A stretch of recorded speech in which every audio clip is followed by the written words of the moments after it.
When you throw a cast net, small weights around the edge pull the net open in a circle. As it hits the water, the net sinks quickly because of the weights, and the fast descent traps fish underneath before they have time to swim away. A drawstring is then pulled, clinching the bottom closed like a pouch and sealing the fish inside. Finally, the net is retrieved and the fish are collected.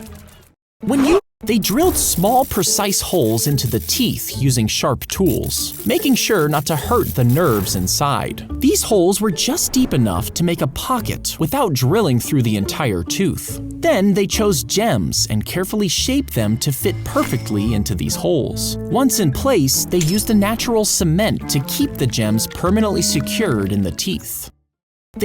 They panicked as the comet approached, after a scientist claimed its gas tail could poison Earth's atmosphere. He was sure this would kill all life on the planet, and people believed him.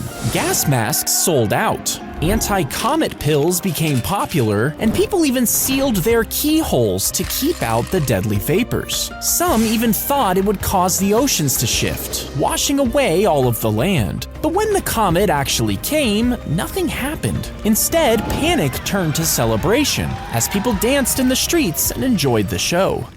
They panicked as he tried to dig himself out of the avalanche. The snow kept falling inside his car, but in the back seat, he had 60 bottles of beer that he'd packed for the trip.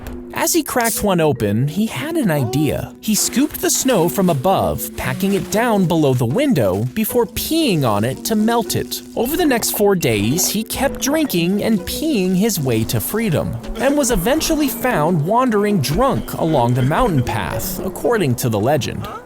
When a tiny meteor strikes a spaceship's window, the outermost glass layer could crack, but beneath this, a special inner layer made from tough material slows down the meteor to protect the pressure panes. These panes keep the inside of the spaceship pressurized, which allows astronauts to breathe air without a suit. And if the meteor makes it past these layers, the air inside could rush out instantly, and the cabin could rapidly depressurize, which would be bad. Slip the shoelace between the car door and frame, carefully working it down until it reaches the lock. Now, you'll need to have tied a small loop in the middle, just large enough to fit around a door lock. Position the loop around the lock and gently pull it tight. With steady pressure, lift the shoelace upward, drawing the lock open. The door unlocks and you can now pull it open without a key.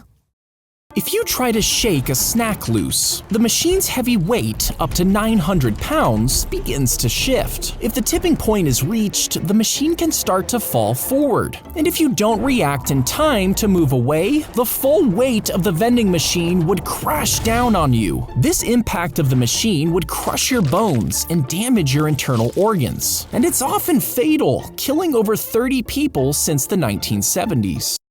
When he knocked down the wall in his basement, he found a hidden room. It led to a maze of tunnels stretching hundreds of feet underground. He had accidentally discovered an ancient city built thousands of years ago. At 18 stories deep, it was big enough to house up to 20,000 people. Inside, archaeologists found schools, stables, and wine cellars. It also had ventilation shafts, secret doors, and even escape routes. That's because it was used as a refuge from war and invasions. And after remaining unknown for thousands of years, it's now a well-known tourist attraction.